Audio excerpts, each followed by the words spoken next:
আসসালামু আলাইকুম। সাবধান, আগামী 3 দিনের আবহাওয়ার বড় পরিবর্তন সম্ভাবনা। কোথাও হতে পারে ভারী বৃষ্টি, কোথাও বজ্রঝড়, আর কোনো এলাকায় থাকতে পারে সতর্কতা। সবচেয়ে নির্ভরযোগ্য সর্বশেষ আবহাওয়ার বিশেষ বুলেটিন নিয়ে হাজির হয়েছি। তাই ভিডিওটি শেষ পর্যন্ত এবং জেনে নিন আগামী 72 ঘন্টা সম্পূর্ণ আবহাওয়ার পূর্বাভাস। বৃহস্পতিবার 9 জুলাই সকাল 9টা থেকে পরবর্তী 24 ঘন্টার পূর্বাভাসে বলা হয়েছে, রংপুর, রাজশাহী, ঢাকা, ময়মনসিংহ, খুলনা, বরিশাল, চট্টগ্রাম ও সিলেট বিভাগের অধিকাংশ জায়গায় অস্থায়ীভাবে দমকা হাওয়া ও বিদ্যুৎ চমকানো সহ হালকা থেকে মাঝারি ধরনের ভারী বৃষ্টি ও বজ্রসহ বৃষ্টি হতে পারে। সেই সাথে সারা দেশের কোথাও কোথাও ভারী থেকে অতি ভারী বর্ষণ হতে পারে। সারা দেশে দিনে ও রাতে তাপমাত্রা প্রায় অপরিবর্তিত থাকতে পারে। মৌসুমী বায়ু বাংলাদেশের উপর সক্রিয় এবং উত্তর বঙ্গোপসাগরে প্রবল অবস্থান থাকায় আগামী 5 দিনে দেশের অধিকাংশ অঞ্চলে ঝড় বৃষ্টির সম্ভাবনা এবং অতিবৃষ্টির কারণে কোনো কোনো অঞ্চলে বন্যার আশঙ্কা রয়েছে। আবহাওয়া অধিদপ্তরে 120 ঘন্টার পূর্বাভাসে বুধবার 8 জুলাই এ তথ্য জানানো হয়েছে।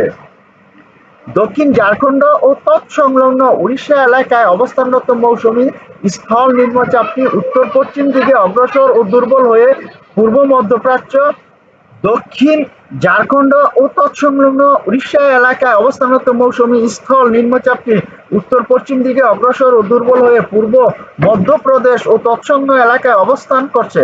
মৌসুমী বায়ুর বর্ধিতাংশ বাংলাদেশের দক্ষিণ অঞ্চল হয়ে আসাম পর্যন্ত বিস্তৃত রয়েছে।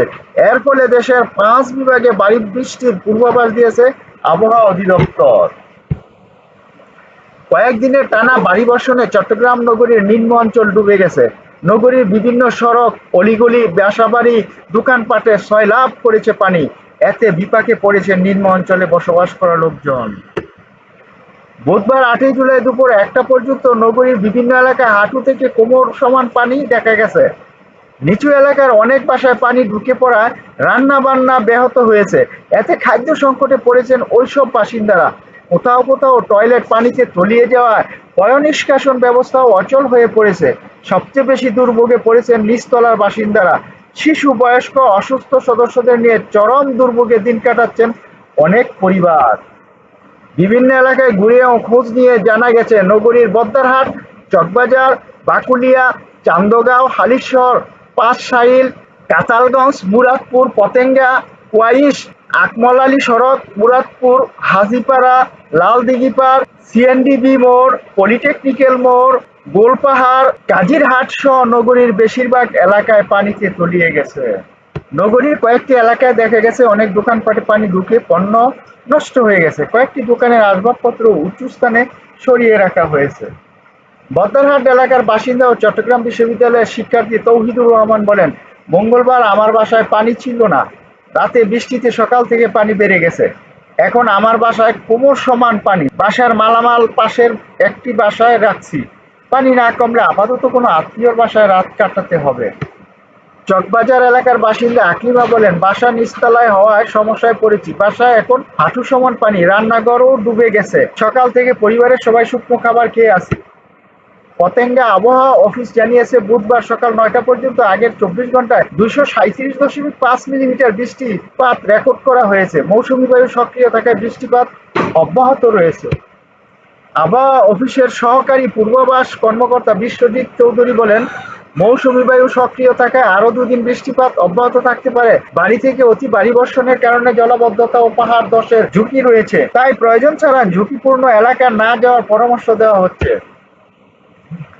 আমবাগান আবহাওয়া অফিসের অফিসার ইনচার্জ বিজন রায় বলেন, সকাল 9টা পর্যন্ত গতকাল 24 ঘন্টায় 224 মিলিমিটার বৃষ্টি রেকর্ড করা হয়েছে।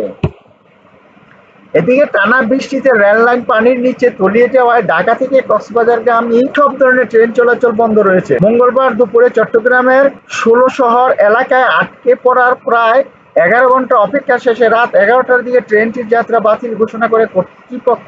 ট্রেনে থাকা প্রায় 1000 যাত্রী দীর্ঘ অনিশ্চয়তার মধ্যে টেনশনে আটকে থাকেন। পরে যাত্রীদের নিরাপত্তার কথা বিবেচনা করে ট্রেনটি আর কক্সবাজারের উদ্দেশ্যে ছেড়ে দেওয়া হয়নি। আগামী শুক্রবার 10ই জুলাই সকাল 9টা থেকে পরবর্তী 24 ঘন্টার আবহাওয়ার পূর্বাভাসে বলা হয়েছে রাজশাহী, ঢাকা, খুলনা, বরিশাল, চট্টগ্রাম, সিলেট বিভাগের অধিকাংশ জায়গায় এবং রংপুর ও ময়মনসিংহ বিভাগের অনেক জায়গায় অস্থায়ীভাবে দমকা হাওয়া ও বিদ্যুৎ চমকানো সহ হালকা থেকে মাঝারি ধরনের বৃষ্টি ও বজ্রসহ বৃষ্টি হতে পারে। সেই সঙ্গে রাজশাহী, ঢাকা, খুলনা, বরিশাল, চট্টগ্রাম ও সিলেট বিভাগের কোথাও কোথাও মাঝারি ধরনের ভারী থেকে অতি ভারী বর্ষণ হতে পারে। সারা দেশে দিনে ও রাতের তাপমাত্রা প্রায় অপরিবর্তিত থাকতে পারে। আগামী শনিবার 11ই জুলাই সকাল 9টা থেকে পরবর্তী 24 ঘন্টা পূর্বাভাসে বলা হয়েছে রংপুর, রাজশাহী, ঢাকা, ময়মনসিংহ, খুলনা, বরিশাল, রাজশাহী, চট্টগ্রাম, সিলেট বিভাগের অধিকাংশ জায়গায় অস্থায়ীভাবে দমকা হাওয়া ও বিদ্যুৎ চমকানো সহ হালকা থেকে মাঝারি ধরনের বৃষ্টি ও বজ্রসহ বৃষ্টি হতে পারে। সেই সাথে সারা দেশের কোথাও কোথাও মাঝারি ধরনের ভারী থেকে ভারী বর্ষণ হতে পারে। সারা দেশে দিনের তাপমাত্রা সামান্য বাড়তে পারে এবং রাতের তাপমাত্রা প্রায় অপরিবর্তিত থাকতে পারে। আগামী রোববার 12ই জুলাই সকাল 9টা থেকে পরবর্তী 24 ঘন্টার আবহাওয়ার পূর্বাভাসে বলা হয়েছে রংপুর, রাজশাহী, ময়মনসিংহ, বরিশাল, চট্টগ্রাম ও সিলেট বিভাগের অনেক জায়গায় এবং ঢাকা ও খুলনা বিভাগের কিছু কিছু জায়গায় অস্থায়ীভাবে দমকা হাওয়া ও বিদ্যুৎ চমকানো সহ হালকা থেকে মাঝারি ধরনের বৃষ্টি ও বজ্রসহ বৃষ্টি হতে পারে। সেই সাথে রংপুর, রাজশাহী, ময়মনসিংহ, বরিশাল, চট্টগ্রাম ও সিলেট বিভাগের কোথাও কোথাও মাঝারি ধরনের ভারী থেকে ভারী বৃষ্টি হতে পারে। সারা দেশে দিনে এবং রাতের তাপমাত্রা সামান্য বাড়তে পারে। ভিডিওটি দেখার জন্য আপনাদের অসংখ্য অসংখ্য ধন্যবাদ। এমন আরো ভিডিও দেখতে চ্যানেলটি সাবস্ক্রাইব করুন, ভিডিওটি লাইক, কমেন্ট ও শেয়ার করুন। নিয়মিত চ্যানেলের ভিডিও দেখুন। পরবর্তী ভিডিও দেখার আমন্ত্রণ জানিয়ে আজকের মতো এখানে শেষ করলাম। সে পর্যন্ত আপনারা ভালো থাকুন, সুস্থ থাকুন।